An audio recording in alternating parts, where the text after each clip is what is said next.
Okay, so now let's talk about caching, which is a very, very important concept at all levels of software development. We already talked about how in a single computer we have our CPU, and our CPU reads and writes from our RAM, which is definitely faster than reading and writing from disk. The downside, of course, is that RAM is not persisted, disk is persisted. And of course, our CPU can read and write from its own cache, and that's the fastest. Our CPU can read and write from the cache much faster than it can read and write from RAM. The downside is that our cache can't store a ton of data. It can't store as much data as our RAM can, but it's a lot faster. So this is one example in a single computer, but caching is also used in distributed systems where we have lots of computers. But at its core, caching is essentially this. It's essentially taking a copy of data, which may already exist in RAM, for example. That data is here, but we also copy that data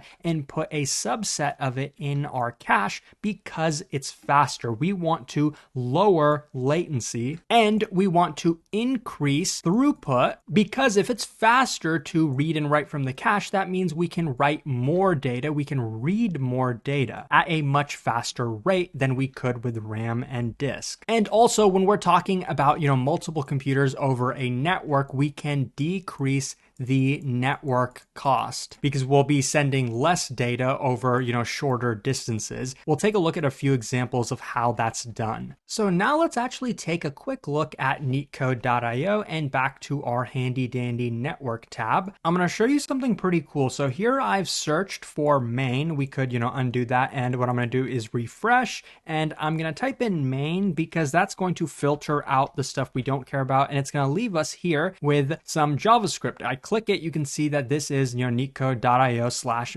blah blah blah.js. So this is actually a JavaScript file that's running in your browser. So this JavaScript file is the code that I wrote. It gets bundled into a single file, and that's what kind of controls the functionality. Like if I click sign in over here, it opens up that dialog. I click cancel, it closes it. That's part of what this JavaScript does. Now the thing about it is that this is static content. What that means is it's going to be the same, unless of course I make some code changes to the site. This JavaScript is going to be the same time. Like if I refresh this, we're getting the exact same JavaScript file here. We're getting the exact same thing. It does not change. If I look at the response, you can see, it's a bunch of, JavaScript code. It's not super readable because it's been bundled and all that, but it stays the exact same. We could look at it 100 times. It stays the exact same. So this would be a good use for caching. Since this JavaScript is not changing, we could cache it. We don't have to make an HTTP request like this to get that JavaScript every single time. So actually what our browser could do is we could cache this on our computer so that every time we load neetcode.io, we don't have to make a network call to load this JavaScript. It'll automatically be saved to our computer. And that's exactly what's going on actually, because here you can see when I made that request, what was the size of the request? Well, it was cached. It's disk cache. We didn't have to send any data over the network because this was cached. Now I'm going to do in the browser over here, I'm going to click disable cache in the top left over here. So with cache disabled, now I'm going to refresh one more time and we're going to see what happens. Here you can see it took 265 kilobytes of data. It looks like it took about 0.1 seconds, so not super long, but now I'm going to uncheck disable cache and we're going to refresh one more time. And now you can see that this data was cached. It's already in our cache. Scrolling down, what sort of allows this is actually an HTTP header. I don't think we talked about this because there's so many headers, but there's a header for caching. It's called cache control. We can have multiple values, but in this case it says max age 3600. That basically means that this JavaScript can be cached for at most 60 minutes, or aka 3600 seconds. So when we're requesting this JavaScript, we're not making a network request. It takes 8 milliseconds because we're reading from disk. Now, if I disable the cache, of course, and refresh it, it takes longer. It takes 123 milliseconds because we actually had to make a network call. And taking one last look at the HTTP headers, you can actually see that in the response header, there was actually a cache hit. That means that when we looked in our cache for this data already existed in our cache. Okay, so now let's go back to the drawing board and sort of summarize what we talked about and expand a bit upon it. From the perspective of our client, we have our own disk. It's a part of our computer. It's not like a separate database or anything, but we have our own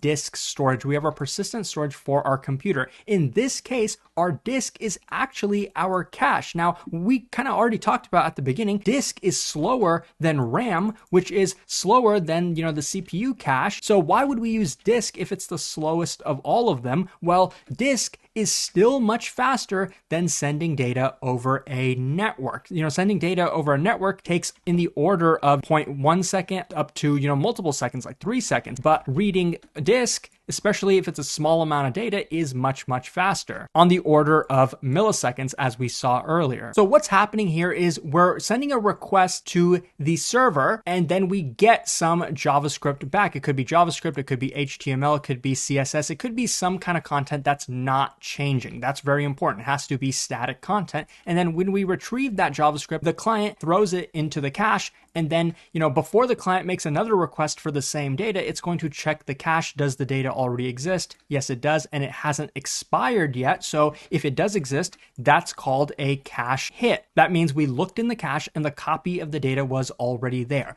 The opposite is a cache miss. I'm sure you can kind of guess what that is. We look in our cache, but that data is not there. Or maybe it's expired. The data is stale. That means, the max age of the data would have already expired. So if the data is stale, then we would have to send another request. That would be a cache miss. We'd send another request to the origin server. And then when we get the data back, we throw that data into our disk and save it for later. Now, there's also the concept of a cache ratio. That's basically the total number of hits divided by the number of hits plus the number of misses. So basically, what percentage of our cache reads are actual hits? Like, how many times do we look in the cache and actually find what we need? Obviously, we'd prefer the cache ratio to be higher rather than lower. Now, this is just one example of caching. There are many, many others. We pretty much try to use caching wherever we possibly can because it speeds things up a lot. It's a pretty simple strategy that can be really, really powerful, but things can get more complex. Let's take a look at another example. We saw an example of caching from the client's perspective, but what about the server's perspective? If we have a massive amount of data, let's take Twitter, for example. Like, every time we create a tweet, our server is going to take it and throw it into a database. So we haven't talked a lot about databases, but for now, let's assume that our database is implemented with disk, because that's usually the case. Data for a database is stored on disk, but we're also going to have some type of key value store that's implemented on top of memory, something like Redis. I know we haven't,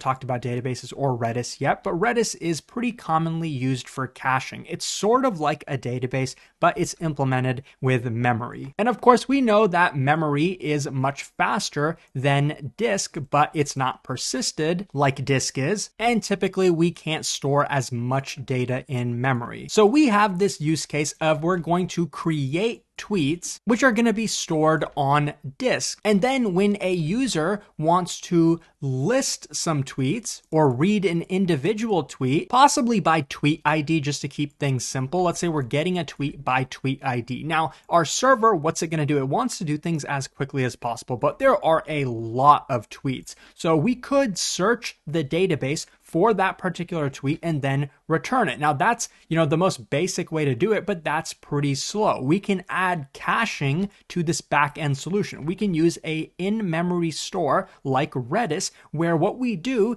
is take a subset of the data. So in this case, what our server would try to do is it would first check the in-memory store. Does that tweet exist in the in-memory store? Nope, it doesn't. So then we have a cache miss, but that's okay, because now what we're going to do is read from disk. We're going to get that particular tweet. We're going to return the tweet to the user, but now we're also going to store that tweet in memory. So now the next time somebody asks for that same tweet, we're going to look again, we're going to check memory, we're going to see it's there. That's a cache hit. And presumably people are going to go on Twitter, but not every single tweet needs to be read. I mean, the vast majority of tweets probably aren't read by people. And I'm not just talking about my tweets, but there probably are a smaller number, a small subset of the tweets stored on disk, maybe by Ariana Grande or somebody like that, really popular tweets. And that subset of tweets can probably fit in memory, or at least a portion of them can. These are the tweets that a lot of people are going to be reading. So a lot of requests are going to come to our server to read that small subset of really, really popular tweets. So even though our in-memory cache is much smaller than our disk, since the vast majority of people read that small portion of really popular tweets, this actually speeds up our server's performance a lot and also increases our throughput. Maybe reading from disk, we can only read like 1,000 or maybe 10,000 reads per second from disk, but from memory, we can do a lot more, typically 100,000 reads per second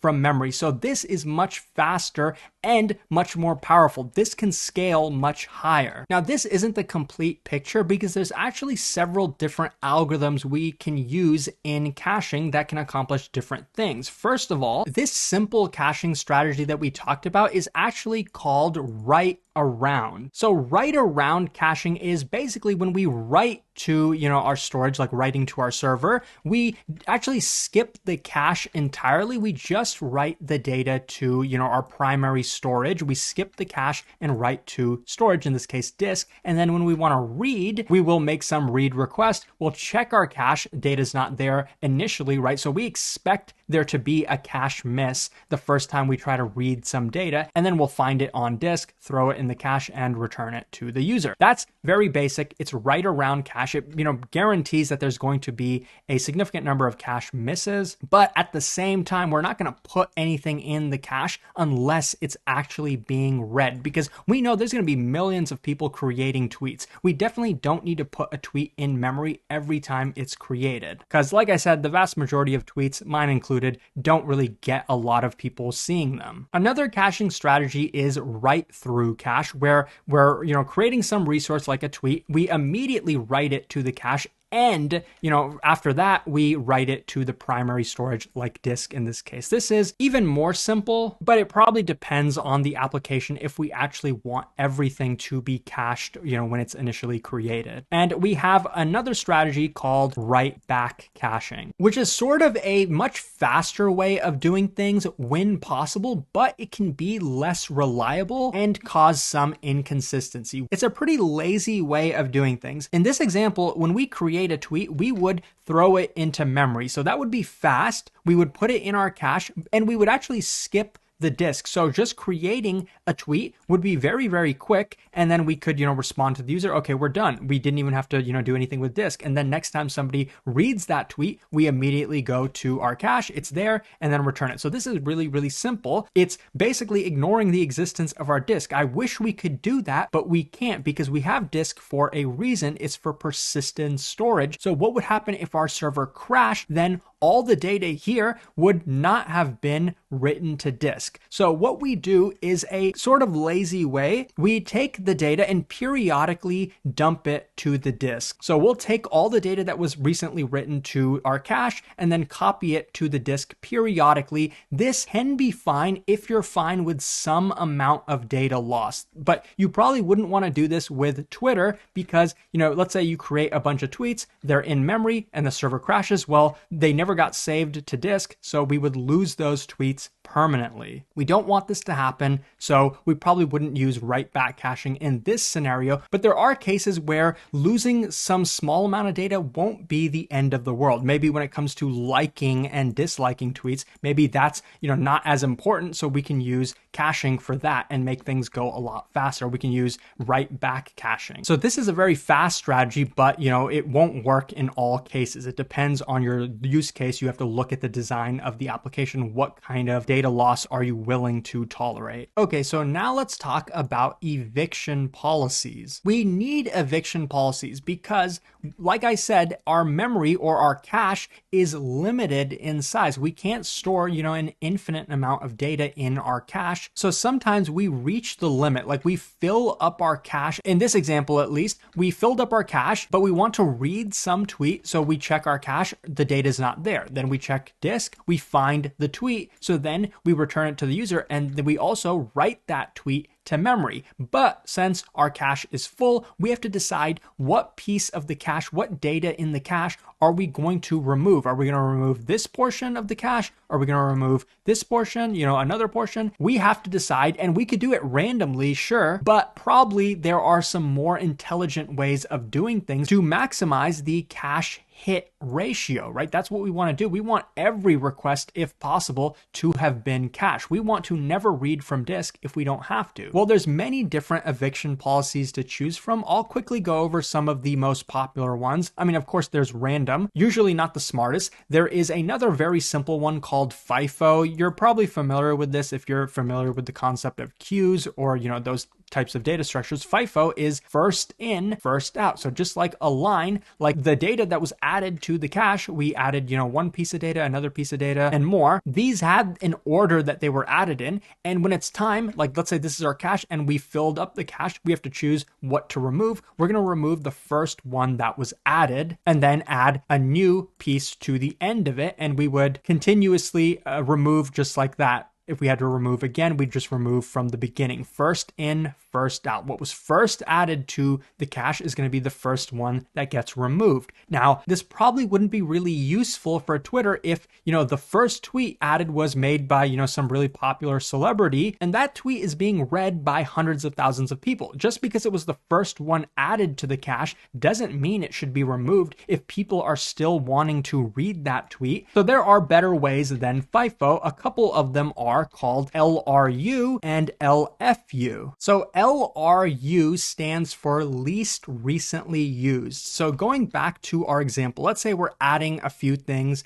to our cache. We add 1, 2, 3, and now let's say our cache is full. So which one are we going to remove? Well, it's pretty similar to FIFO, first in, first out, but instead we're going to be removing the one that was least recently used. Let's say that this one was added first, and then this one was added second, and this one was added third, and then none of them were read after that. So this is the order that they were read in as well. So which one of these would we want to remove? Well, this one was the one that was least recently read, so we would remove this one. But let's assume that these are the order that they were added in, but then somebody makes a request to read a tweet, and let's say this is the tweet that they want to read. So what we would do is move this to the end over here. So now this one is the most recently used. So now if we're adding another tweet, let's say we're creating a tweet, we're adding a fourth one here. Which one of these are we going to remove? The one that was least recently read, and that's going to be the one all the way at the right. So, we'd remove this one. So it's a pretty simple algorithm conceptually. In our previous example, where if we had like a really, really popular tweet that's being read a lot. So let's say this is that tweet. So if this tweet is being read a lot, it's going to keep getting pushed to the end over here, meaning it was recently read. So then we're never going to remove from this side. We'd only remove from the beginning the ones that were least recently used. So LRU would definitely be better if there was a single person with a really, really popular tweet. We don't want that tweet to leave our cache. So LRU would be helpful for that. Now there's another popular algorithm called LFU. This is least frequently used. So in that case, you can kind of think of it as a bunch of key value pairs. So our key is going to be, the tweet itself, and then the value of that tweet is going to be the number of times that tweet was read. So how frequently was it used? So, maybe tweet X was used 10 times, tweet Y was used 4 times, and tweet Z was used 12 times. And now maybe we're adding a fourth tweet. So now let's say we want to add tweet A, and initially its read count is going to be 0. That's perfectly fine, but we only have 3 spots, but we have 4 tweets now. So before we actually add this to our cache, we would remove one of these 3. Which one are we going to remove? Well, with LFU, we're going to take the one that's least frequently used. So the one with the smallest count is Y, so we'd remove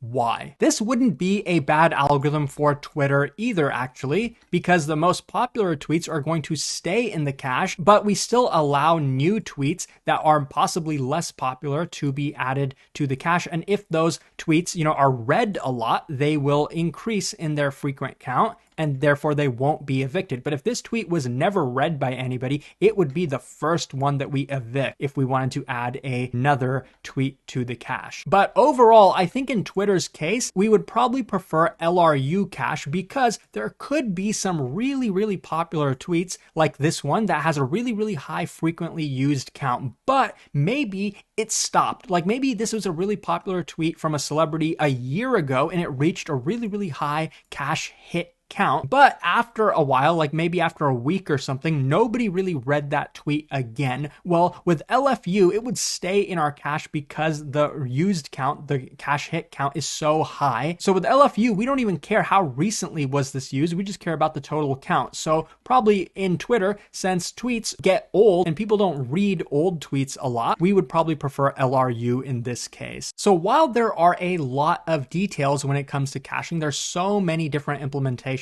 of it. At the core, it's pretty simple conceptually. We're trying to speed things up and we're willing to make some trade-offs to achieve that. We're willing to sacrifice some consistency. And while we covered a lot today, we're actually not done with caching. We're going to continue to be discussing it because it's such an important topic.